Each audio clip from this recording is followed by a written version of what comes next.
Welcome back to weather. Let's take a look back at the forecast models that the National Weather Service used last night and see how it stacked up with the highs earlier today. First of all, the forecast was for a staggering 111 based on the high-res Prague. In Woodland Hills, it got up to about 107. Northridge got up to 103 compared to 111, so not as bad as it seemed like it would be. Tarzana and Encino, there's not a really good temperature sensor in that community, so I had to look at Van Nuys. 101 or 10 degrees lower than the 111 predicted by the NWS data we were looking at last night. Ridgecrest in Kern County got up to 110, beating the forecast of 109 by 1 degree. North Hollywood was predicted to get up to 104. It made it up to 96. So once again, a little bit lower than the data suggested just 24 hours previously. Bakersfield, officially, the forecast called for 104. We briefly hit 106 at Meadows Field. So all in all, most of the areas to our south got in a little bit cooler than some of the craziest predictions suggested. However, the two locations in Kern County surpassed expectations. That includes Ridgecrest and Bakersfield, just a tad. And now we're going to take a look at the numbers currently. It's still 90 after 10 o'clock in the South Valley, 89 in Ridgecrest.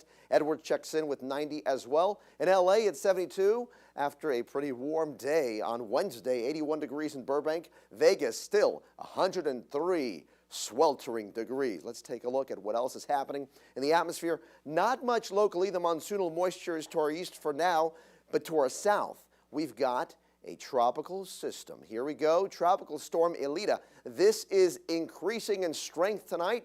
Currently sustained winds up to 60, moving west at 13. Pressure dropping. This may become a hurricane in the not too distant future. And the question is, where will it go? Well, let's take a look at some of the forecast predictions. These are spaghetti charts, or actually each line represents one or another computer model. You can see one particular solution takes it west northwest.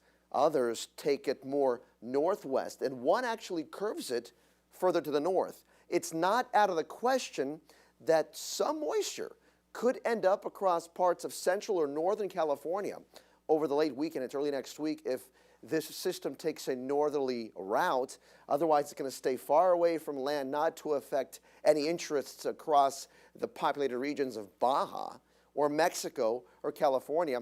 But this is only the beginning. More systems may be in store and underway in the days and weeks ahead, as we've got a strong El Nino and a tremendous supply of warm water brewing over the Pacific off of California and Baja, and that may fuel these storms into the summer and perhaps even beyond. Well, we're going to take a look at the warmth that is in store for tomorrow. After a morning start in the upper 60s to mid 70s along the 99, it'll quickly bounce up into the 90s, most likely landing in the hundreds. If we get the third day in a row of triple digits in Bakersfield, it'll quantify us for a heat wave number 2. We've been lagging in that department, but it may come to fruition tomorrow. We'll have to wait and see if that forecast verifies. And then the day after, it may actually get back down to the low 70s by Friday morning. Around the region we go. Let's take a look at the numbers in Santa Clarita. Magic Mountain, a hot day, but not as hot as it was on Wednesday. About 100 degrees. Palm Springs, add 9 to that.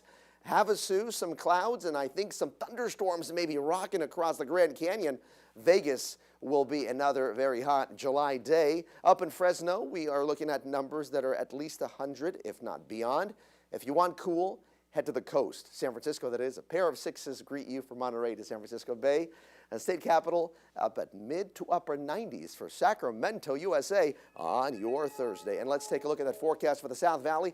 We've got a couple more days of triple-digit possibilities to contend with, and then it looks like the numbers may slowly start to lower, but still stay right at or above average. We'll have to see about those clouds. There's a chance the monsoonal moisture boundary may be very close by. Right now, we're taking this a very conservative look at the next 7 days across the mountains, giving us a chance of clouds increasing by Friday into Saturday.